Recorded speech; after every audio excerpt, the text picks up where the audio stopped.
gabadha walaashayda waa Xabsa Maxamed Luqman la dhahaa, gabar oo ganacsade ahayd, iskool mar dhow soo dhamaysay. Iskoolka markay soo dhamaysay ganacsi ay ku biirtay, ganacsiga aniga u furay. Markaan gabar yar oo 22 jir waaye, marka waxaa laga afduubtay iyadoo dukaankeeda joogta ayaa laga waday. gabar ayaa waday dukaankay ka waday, waxay tiri meel gabar oo maaragtay maraan gadaal ka wareysanay oo ganacsi waxba kala dhexeeyeen aa waday meel Kayoole la dhahay geysay, werigeeda aysan tagin. meesha markay geysay xilli oo waxay ahayd oo maqrib salaada la gaaray, salaaday tukanayna dhahday, salaadii tukatay ayadoo salaadii tukan aysan ka bixin oo sujuud ku jirta ayaa 2 nin oo rag ayaa u imaaday, wayna qabteen ay dhahday. duuntay qabteen, afkay maaragtay waxyaalihii oo meeshii ku yaalay oo maaragtay oo qashinka ay afku ururiyeen, way ceejiyeen, hataa waa dhiman gaaray dhahday. maaragtay xoogihii oo jaraaxada maaragtay meeshay ka soo gaartay. adeelaa kulli xaal meeshii markii laga afduubtay talaadadii ay ahayd ilaa hadda way maqneed. waxaa nagu maqaalo ah in gabadha la helay, warkaas maxay ka jiro?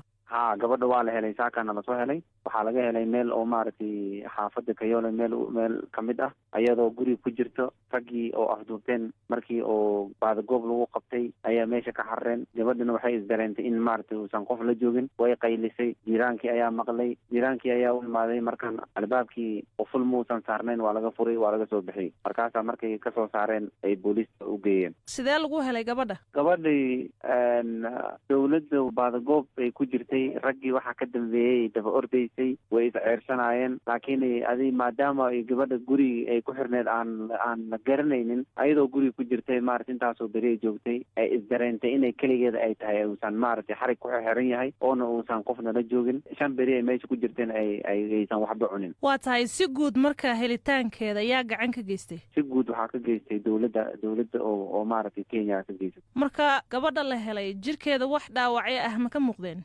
wejigeeda iyo gacmaha ay maaragtay aad ay ka muuqdeen dhaawacyo. waa tahay hadda xaalkeeda waa sidee? hadda xaalkeeda isbitaal ay ku jirtaa, filimba ayaa ku socota. maaragtay xoogaho jirkeedii masolskii dhan ayaa dhacay. jirkeeda ayadaas cunaysay, intaasoo beri ay joogtay, jirkeeda waa is cunaysay. hadda alxamdulilah, hadda filimba ayaa ku socota. ma jiraan cid ilaa iyo hadda loo soo qabtay falkaasi ee afduub?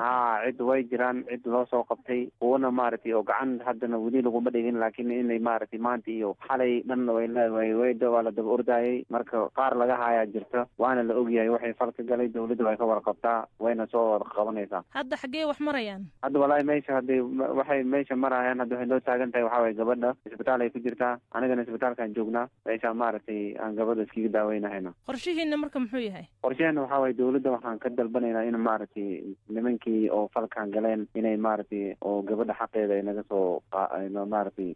sakariye intii ay gabadhu maqnayd waxaa la isla dhex marayay in afduubayaasha ay dalbadeen lacag madax furasho ah, warkaas maxaa ka jira? waa sax. lacag lacag oo ransom ayay dalbadeen, ay ku dhahayaan gabadhiina haddii ina soo dayna rabno 5 milyan waa ina na siisiin, oo u dhiganta $50,000. ma la siiyey marka lacagta? lama siinin. in yar xitaa? in yar hataa lama siinin. laakiin waxay sameynayeen gabadha lacag account ay qabtay wax kalaba baxaayeen. anigana markaan ogaanay inay wax ka bixiyeen 2 maalin ayaan u tagnay booliiska, warqad aan ka dalbanay oo lagu xiraayo accountigaan ka xirnay.